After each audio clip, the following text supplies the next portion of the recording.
دی deep dive کے اس نئے اور انتہائی دلچسپ تفصیلی جائزے میں خوش آمدید۔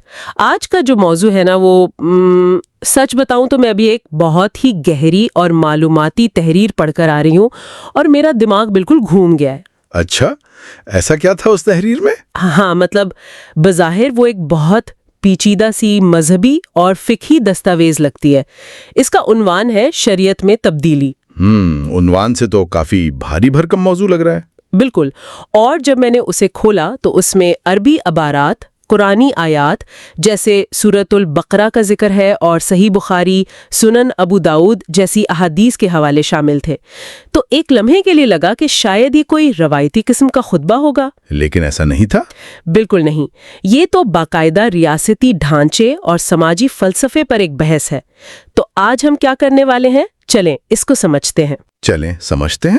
ہمارا آج کا مشن یہ ہے کہ اس پیچیدہ دستاویز کے اندر جا کر وہ سنہرے اصول نکالیں جو بتاتے ہیں کہ اسلامی قانون میں اختیار، طاقت اور اطاعت کا اصل مرکز کیا ہے، اور کیا اس میں ہماری یعنی انسانی مرضی سے تبدیلی کی کوئی گنجائش ہے بھی یا نہیں۔ زبردست، مجھے آپ کا یہ جوش بہت پسند آیا۔ اور یہاں جو بات سب سے زیادہ حیران کن ہے وہ یہ ہے کہ ہم عموماً جب شریعت یا قانون کا نام سنتے ہیں نا تو ذہن میں صرف سزائیں یا پابندیاں آتی ہیں۔ ہاں بالکل ایسا ہی ہے، ایک ڈر سا لگتا ہے۔ ایگزیکٹلی، لیکن اس دستاویز کا ساختیاتی انداز یا اسٹرکچرل اپروچ جسے کہتے ہیں وہ یہ بتاتا ہے کہ یہ محض قوانین کا کوئی مجموعہ نہیں ہے۔ تو پھر کیا ہے یہ دراصل ایک خاکہ ہے، ایک فریم ورک ہے جو یہ سمجھاتا ہے کہ ایک مثالی معاشرے میں رول آف لا یا قانون کی حکمرانی کیسے کام کرتی ہے۔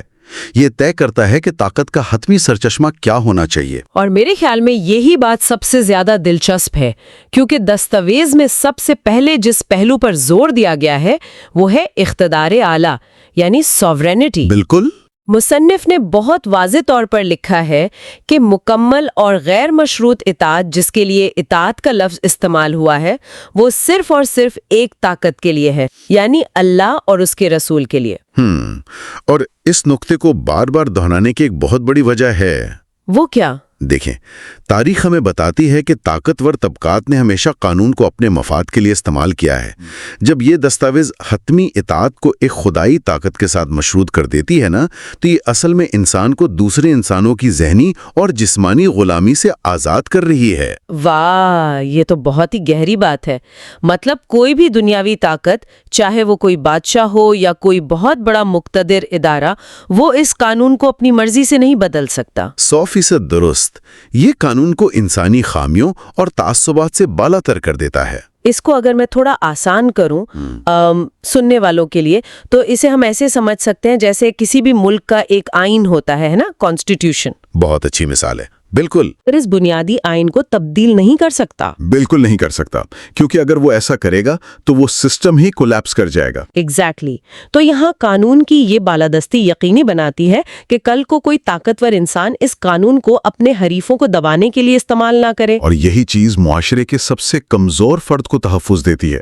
اسے پتا ہوتا ہے کہ میرا فیصلہ بھی انہی اصولوں پر ہونا ہے جن پر کسی بادشاہ کا ہوگا۔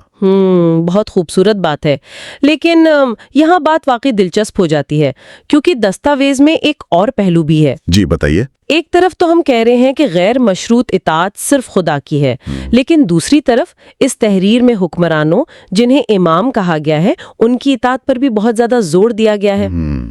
یہ بظاہر ایک تضاد لگتا ہے۔ ہاں نا، یہاں تک لکھا ہے کہ جس نے امام کی نافرمانی کی اس نے بظاہر رسول کی نافرمانی کی۔ اب یہ پڑھ کر تو میں سوچ میں پڑ گئی کہ کیا یہ پچھلے اصول سے متصادم نہیں ہے؟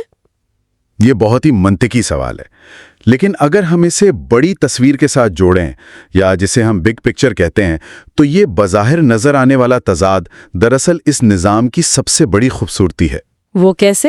دیکھیں، دستاویز میں حکمران کی اطاعت کا حکم دے کر بات ختم نہیں کی گئی، اس کے ساتھ ایک بہت ٹھوس شرط لگا دی گئی ہے، یعنی حکمران کی اطاعت مشروط ہے، کنڈیشنل ہے۔ اچھا، یعنی اندھی تقلید نہیں کرنی؟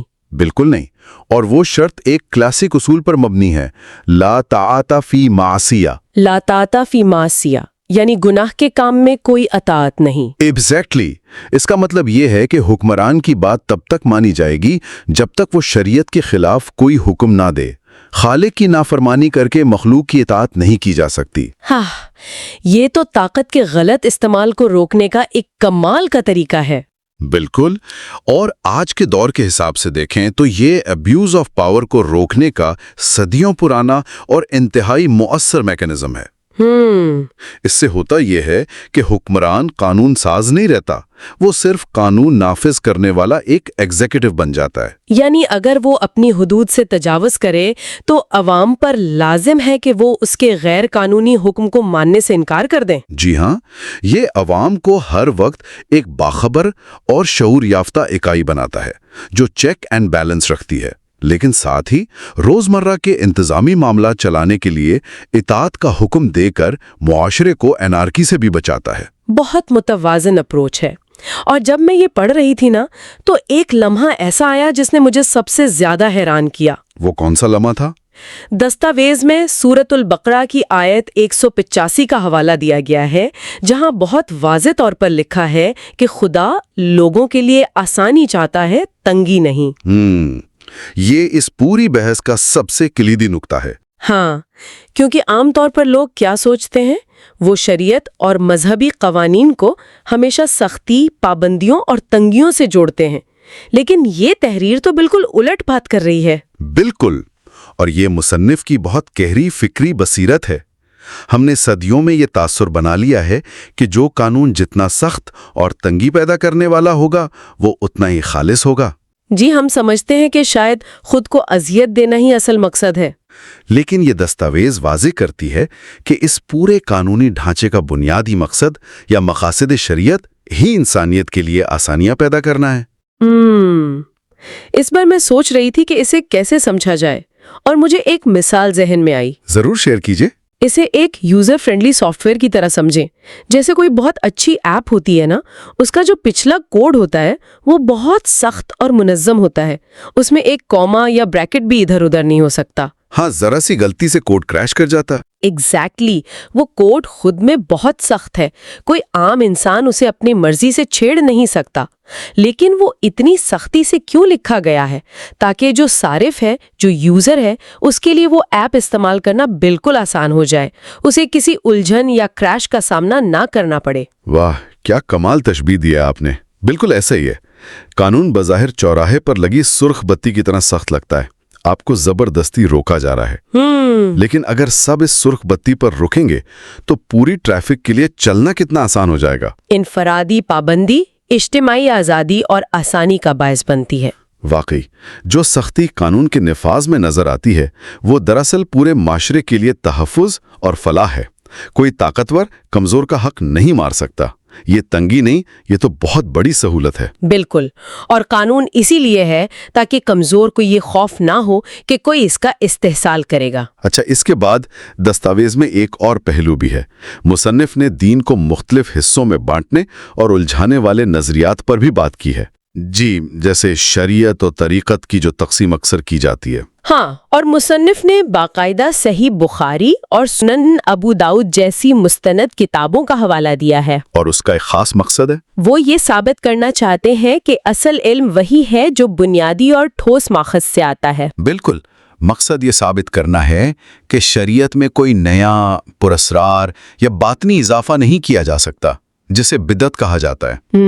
ہوتا یہ ہے کہ جب کوئی دعویٰ کرے کہ مجھے کوئی خاص باطنی علم یا الہام ہو گیا ہے جس کی وجہ سے میں ان ظاہری قوانین سے بالاتر ہو گیا ہوں، تو مصنف مستند حوالوں سے اس کی نفی کرتا ہے۔ یعنی قانون سب کے لیے برابر ہے، چاہے کوئی کتنا ہی بڑے روحانی مقام کا دعویٰ کیوں نہ کرے۔ ایگزیکٹلی، اگر ہم ذاتی اور موضوعی تشریحات یعنی سبجیکٹیو انٹرپریٹیشنز کو قانون میں مان لیں تو پھر قانون کی موضوعیت، اس کی آبجیکٹیوٹی تباہ ہو جائے گی۔ ہاں، پھر تو ہر بندہ اپنے حساب سے قانون کا مطلب نکال لے گا۔ بالکل، اور پھر وہ قانون چند محسوس افراد کے ہاتھ کا کھلونا بن جائے گا۔ مصنف کا اصرار ان بنیادی کتابوں پر اس لیے ہے تاکہ قانون کے ذرائع ہر شخص کے لیے کھلے، شفاف اور قابل فہم رہیں، تاکہ کسی قسم کی مذہبی اشرافیہ پیدا نہ ہو جو ان ذرائع کو ہائی جیک کر لے۔ ہر عام انسان کو پتا ہو کہ اصل قانون کیا ہے۔ بالکل صحیح کہا آپ نے، شفافیت ہی اس نظام کی جان ہے۔ تو اگر میں اس سب کا نچوڑ نکالوں تو اس کا مطلب کیا ہے؟ آج کے اس جائزے سے یہ بات سامنے آئی ہے کہ شریعت کا جو تصور اس دستاویز میں پیش کیا گیا ہے وہ ایک ایسے نظام کا ہے جس میں قانون سب سے اوپر ہے۔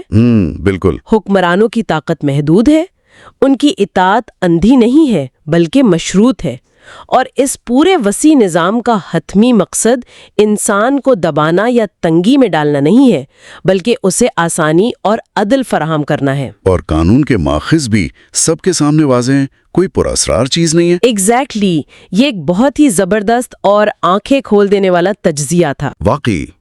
اور اس سارے شاندار فریم ورک کو گہرائی سے دیکھنے کے بعد، اور خاص طور پہ یہ جو آسانی کا تصور ہم نے ڈسکس کیا، اس سے ایک بہت اہم سوال پیدا ہوتا ہے۔ کیسا سوال؟ سوچنے کی بات یہ ہے، اگر اس نظام کے سب سے بنیادی متن میں یہ صریح طور پر لکھا ہے کہ اس کا مقصد آسانی ہے اور یہ حکمرانوں کی طاقت اور مطلق العنانیت پر اتنی سخت قدغن لگاتا ہے، تو پھر صدیوں کے انسانی سفر میں ایسا کیا ہوا کہ آج بہت سے لوگ اس نظام کو صرف پابندیوں، سختیوں اور تنگی کا مجموعہ سمجھتے ہیں؟ یہ تو واقعی سوچنے والی بات ہے۔ کیا یہ ممکن ہے کہ جیسے جیسے وقت گزرا اور مختلف بادشاہتیں قائم ہوئیں، لوگوں نے قانون بنانے والے کے اس اصل ارادے یعنی آزادی اور آسانی کو فراموش کر دیا؟ اور کیا یہ بھی ممکن ہے کہ ان انقلابی قوانین کی تشریح وقت کے ساتھ ساتھ مختلف ادوار کی حکومتوں نے اپنے سیاسی جبر، سماجی کنٹرول اور ذاتی مفادات کو طول دینے کے لیے اپنے حق میں کرنا شروع کر دی؟ واہ، یہ ایک نہایت گہری سوچ ہے، اور یہ واقعی نظام کے ارتقاء پر ایک بہت بڑا سوالیہ نشان کھڑا کر دیتی ہے۔ جی بالکل۔ اس کا مطلب تو یہ ہوا کہ خرابی شاید اس بنیادی فریم ورک میں نہیں تھی جس نے قانون کی بالادستی کا تصور دیا، بلکہ ان انسانی رویوں اور سیاسی مصلحتوں میں تھی جنہوں نے اسے اپنے مطلب کے لیے استعمال کیا۔ یہی وہ نقطہ ہے جس پر غور کرنے کی ضرورت ہے۔ یقیناً یہ ایک ایسا پہلو ہے جس پر مزید غور و فکر کیا جا سکتا ہے، اور مجھے امید ہے کہ سننے والوں کے لیے بھی یہ ایک نیا زاویہ ہوگا۔ جستجو اور سیکھنے کا یہ سفر یوں ہی جاری رہنا چاہیے۔ آج کے اس تفصیلی جائزے کے لیے بس اتنا ہی۔ خدا حافظ۔ خدا حافظ۔